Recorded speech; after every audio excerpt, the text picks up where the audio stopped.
This is the Dubai you know. Skyscrapers, influencers, money, crazy mega projects, endless construction, and the main international hub, a symbol of wealth, luxury, and success, built from scratch in the middle of the desert.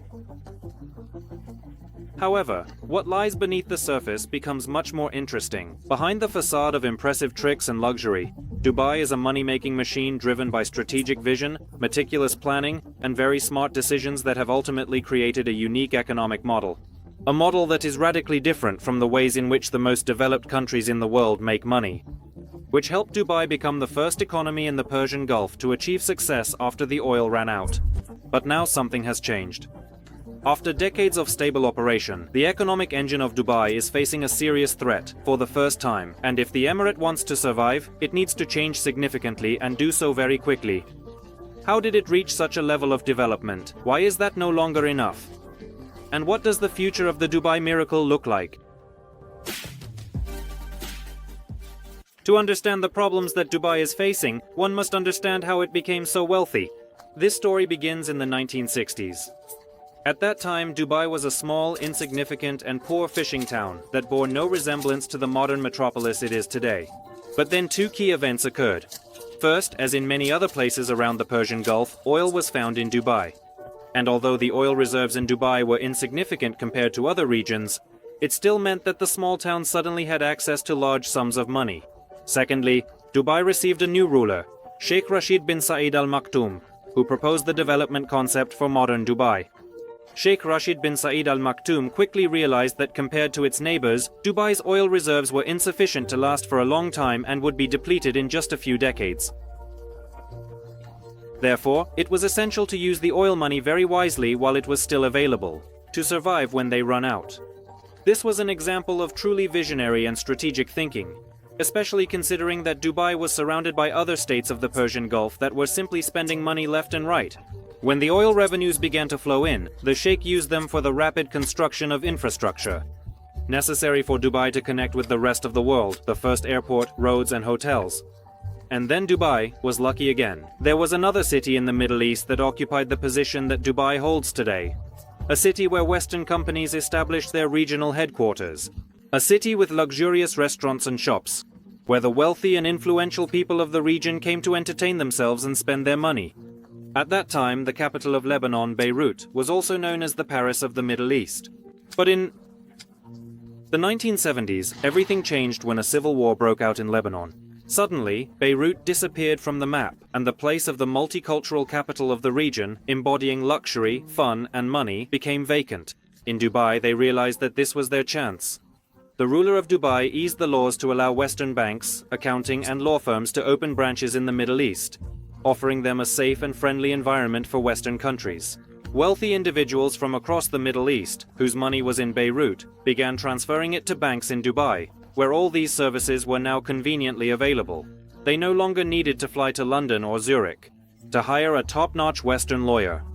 To further enhance success, the ruler of Dubai quickly expanded the local airport and established his own airline, which not only made Dubai more accessible but also redirected traffic from other airports in the region, turning Dubai into an important aviation hub for the Middle East and North Africa.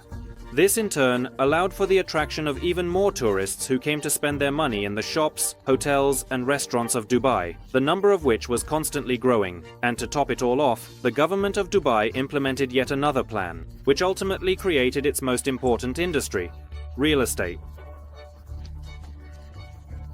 Since the mid-1990s, Dubai began attracting millions of workers from India and Pakistan as cheap labor for construction sites and invested all remaining oil money into building a vast amount of real estate following the rule, build it and they will come. And it worked. Since the 1990s, Dubai has been creating more and more unique real estate projects, attracting tourists and businesses, and ultimately freeing itself from oil dependency. This was just at the moment when its reserves began to dwindle. Currently, oil revenues account for less than 5% of its GDP. This is the secret of the Dubai miracle. The construction industry and the ecosystem of companies surrounding tourism and retail that thrive on tourists, as well as banking and financial services provided by foreign companies for the Middle Eastern elites. This is a model that is completely different from how the economies of most highly developed countries operate. Unlike them, Dubai has virtually no significant natural resources. With rare exceptions, there are no leading companies in the global market. It is almost entirely dependent on foreign investments, and although this model has worked in Dubai until now, it is unlikely to last long because the context in which the emirate could develop so successfully has changed, and not for the better. The fact is that Dubai was both lucky and unlucky at the same time, because it had much less oil than other countries in the Persian Gulf. On one hand, this meant that he had to work hard to earn money in other ways. But on the other hand, this was a significant advantage, as all the countries of the Gulf spent their oil money in Dubai, and the city had virtually no competition in its segment. However, this situation is changing, and it is changing incredibly quickly. According to an IMF report, the countries of the Persian Gulf are expecting tough times ahead, as they may exhaust their financial resources before their oil reserves run out. Because global demand for oil is likely to decline much faster than anticipated, and because their enormous expenses will increasingly exceed the diminishing oil revenues. According to the IMF forecast, the countries of the Persian Gulf may deplete their financial reserves by 2034, which poses a serious challenge to their future economic survival. This means they need to completely reformat their economies. They need to do this much faster than they anticipated, otherwise they will face some rather unpleasant scenarios.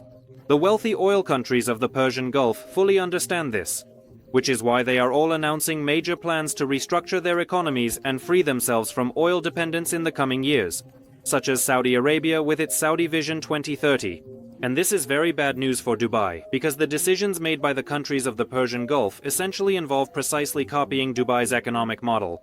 Thus, all of them are now opening up, easing their laws and regulations, striving to attract tourists, and investing huge sums in grand projects.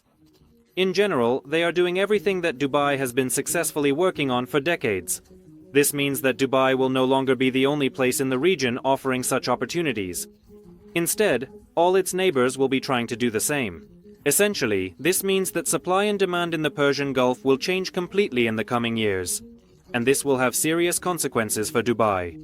This is likely to jeopardize one of the pillars of Dubai's economy, the real estate and construction industry. Previously, significant expansions and increasingly grand projects were financed by Dubai's oil revenues. But now, when there is no more oil, the real estate sector relies on money coming mainly from abroad or from investors who finance the development of new projects, or from people who then buy this real estate, often also as an investment. Naturally, this system will only work as long as the money keeps coming in. And although this applies to any real estate market, in Dubai it takes on extreme proportions due to the enormous volume of construction. With a population of 3.5 million people, Dubai has built more housing on average than London and New York combined. This imbalance is further exacerbated by the fact that 90% of Dubai's population consists of foreigners who have come to Dubai for work, and since it is virtually impossible for them to obtain Emirati citizenship, they will eventually leave. This means that most apartments in Dubai are purchased as temporary residences rather than for permanent living, and that demand can never be sustained by the local population. This makes the entire sector extremely vulnerable. If the productivity of the other two segments of Dubai's economy declines and Dubai's attractiveness as a place for work and investment disappears, the real estate sector will also collapse. However, a significant advantage of Dubai is its fairly competent leadership, which has previously demonstrated the ability for strategic thinking and effective planning. They are well aware of the situation that Dubai is in, and therefore they are actively trying to completely restructure the economic model before it faces serious problems. That is why, in January of this year, they announced their new economic strategy, which aims to transform Dubai into a real economy based on local business, technology, and an educated population. But this will have to be done very quickly, and it will be incredibly difficult. At the moment, Dubai is completely dependent on foreign workers and foreign money. The local population is very small, and it lacks advantages such as a quality education system, developed industry, or a highly skilled workforce. This does not mean that Dubai will collapse tomorrow, in a month, or even in a year. It has already demonstrated remarkable ingenuity, and the government of Dubai is actively seeking ways to avoid the impending problems. But one way or another, this is the end of an era for Dubai.